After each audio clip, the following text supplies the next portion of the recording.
अगर मोहम्मद सल्लल्लाहु अलैहि वसल्लम की शिक्षाओं पर गौर किया जाए तो दो बातें उनमें सबसे अहम पता चलती है। पहली, मोहम्मद साहब की शिक्षाएं किसी एक देश या धर्म के लिए नहीं है, वे सबके लिए हैं। और दूसरी, उनकी शिक्षाएं आज से 1500 साल पहले जितनी रिलेवेंट थी उतनी आज भी है।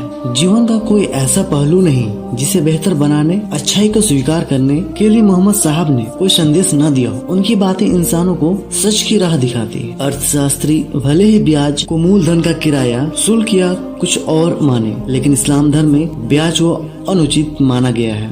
इस्लाम के मुताबिक ब्याज एक ऐसी व्यवस्था है जो अमीर को और अमीर बनाती है तथा गरीब को और ज्यादा गरीब। इस प्रकार यह शोषण का एक जरिया है जिसे लागू करने से इंसानों को बचना चाहिए। इस्लाम ब्याज को किसी भी रूप में स्वीकार नहीं करता। पवित्र कुरान स्पष्ट रूप से ब्याज को वर्जित मानती है। उसमें इंसानों के लिए कहा गया है, ईमान वालों 2 गुना और 4 गुना करके ब्याज मत खाया करो, तुम अल्लाह से डरो। और गौरतलब बात यह है कि मोहम्मद साहब के दिव्य संदेश से पहले अरब निवासियों में ब्याज की प्रथा बड़े स्तर पर प्रचलित थी। इसमें अमीरों का तो फायदा था, लेकिन गरीब इसकी बेरहम मार से बच नहीं सकते थे। मोहम्मद साहब ने स्वयं गरीबी में जीवन बिताया था और उन्होंने इस प्रथा से कई लोगों को कष्ट उठाते देखा था। कुरान में आगे बताया गया है कि ब्याज से भले इंसान को ऐसा लगे कि मेरा धन बढ़ रहा है, लेकिन असल में उसका धन कम हो रहा है। ब्याज की कमाई से बरकत खत्म हो जाती है। इससे इंसान द्वारा किए गए पुण्य भी खत्म हो जाते हैं। ब्याज धन को कम करता है, लेकिन दान पुण्य से कम नहीं होता। अल्लाह ऐसे धन को बरकत करता है। जो लोग ब्याज लेने को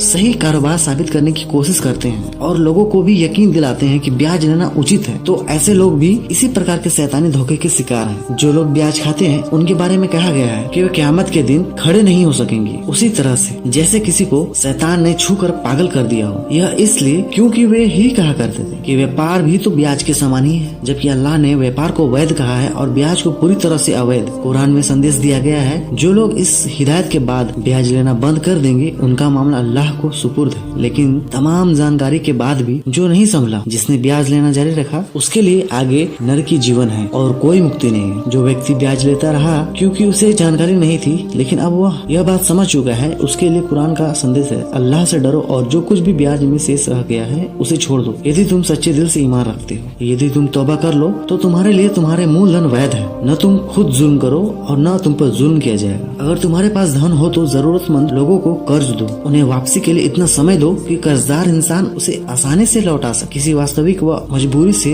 अगर वह समय पर तुम्हें धन न लौटा सके तो उस पर सख्ती मत करो, उसका अपमान मत करो और उसे मोहलत दो। अल्लाह की अवज्ञा से बचो। रोजी कमाने का गलत तरीका, गलत साधन, गलत रास्ता न अपनाओ, क्योंकि कोई व्यक्ति उस वक्त तक मर नहीं सकता जब तक पूरी रोजी उसको मिल न जाए। हाँ, उसके मिलने में कुछ देरी या कठिनाई हो सकती है, तब धैर्य बनाए रखो। बुरे तरीके मत अपनाओ, अल्लाह से डरते रहो।